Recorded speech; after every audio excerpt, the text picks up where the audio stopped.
40 টাকা ভাড়া মগের মূল্য নাকি থাপড়ে কান সামান। কিরে মামা রুমান, তুই রিক্সা চালাইতেছস? তোর এমন দুর্দিনা এবারছে হেডে আবার দেখতেইব। জীবনটাকে আসলে যত সহজ মনে করো, জীবনটা আসলে অত সহজ না। এই যে গাড়ি বাড়ি এগুলো আমি আসলে এত সহজে করি নাই। আপনি খুব অল্প সময়েই সফলতা অর্জন করলেন ভাই, এটা আপনি কেমনে করলেন আমি একটু কন্ত ভাই? এটা অর্জনের জন্য আমাকে প্রচুর কষ্ট করতে হয়েছে। কইতে না কইতে আবার সেমিস্টার ফি এর সময় পড়ছে। এখন সেমিস্টার ফি কেমনে দেই? এমনি বেটা ফ্যামিলিতে সমস্যা চলতেছে। তাও তো তোর একটা আশা ভরসা আছে, পরীক্ষা দিবি, কিন্তু আমার তো কোনো আশা ভরসা কোনো কিছুই নেই। ফ্যামিলিতে অনেক টানাটানি চলতেছে, তার ভিতরে আম্মার অনেক টাকার ওষুধ লাগে, ওদিকে আব্বা আবার অনেক অসুস্থ। কিরে তুই কি করবি? তুই কি খালি মোবাইলই গুতাবি? এই কখন তো আমরা কথা কইতাছি আর তুই এনে খারা খারা মোবাইল চালাইতাছস। তোর সেমিস্টারের কি খবর ক? হেডশট। ওই মামা, আমার সেমিস্টার লয়ে তো কোনো ঝামেলা নাই।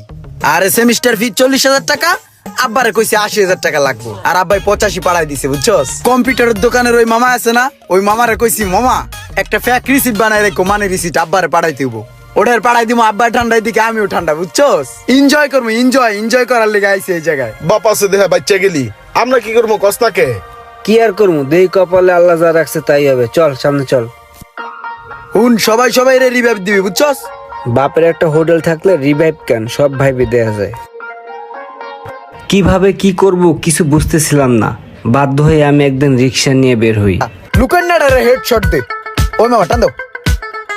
তুই লুকান্নাডারে হেডশট দে, আমি এমরাতে কাভার দিতেছি। ও মামা ওই সামনে ব্রেক করো।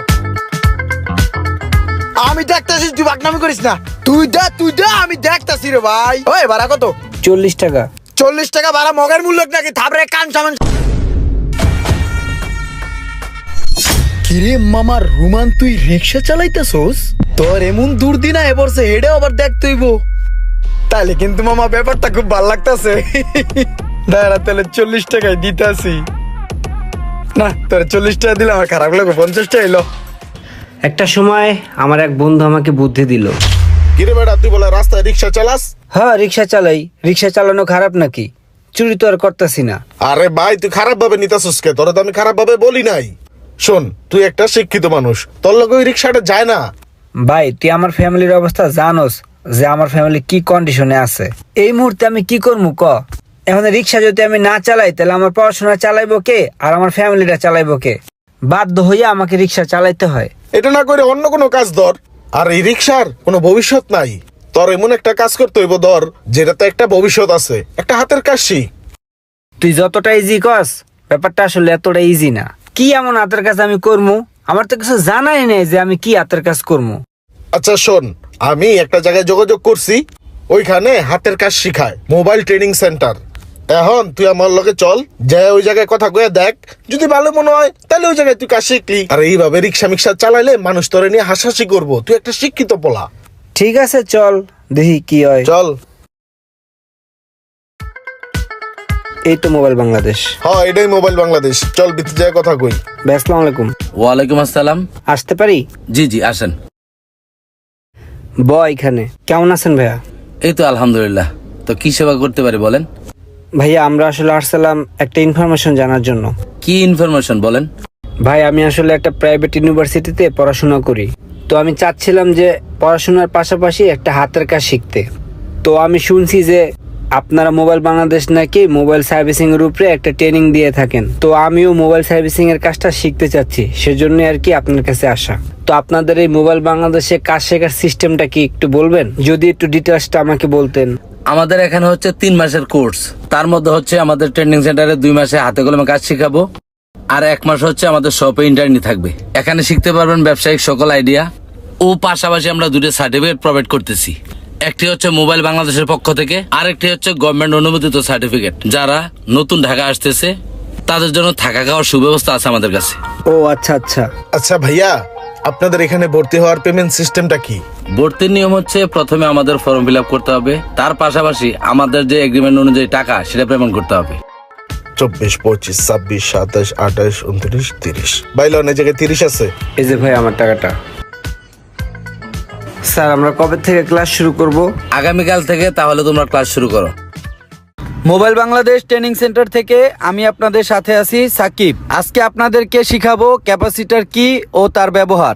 মনোযোগ দিয়ে শুনুন। ক্যাপাসিটর হচ্ছে দুই প্রকার। Can we get a little bit louder? Can we get a little bit louder? I like this.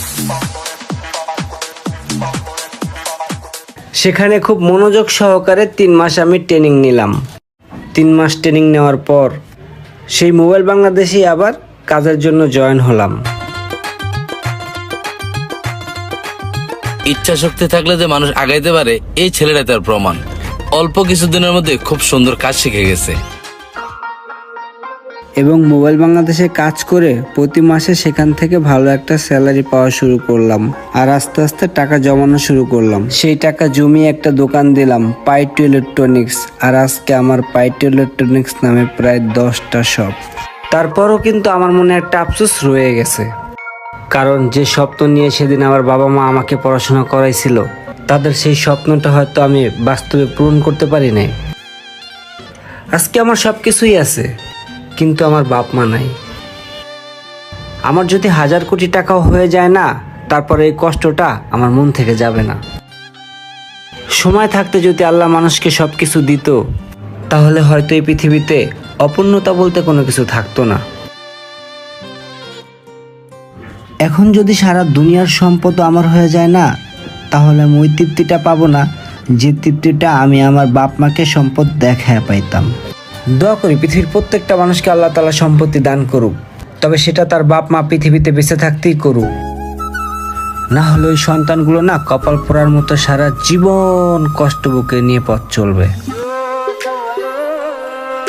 আমরা যারা পড়াশোনা করি তাদের প্রত্যেকের উচিত পড়াশোনার পাশাপাশি যে কোনো একটা হাতের কাজ শেখা। হাতের কাজ শিখলে ভাতে মরবেন না।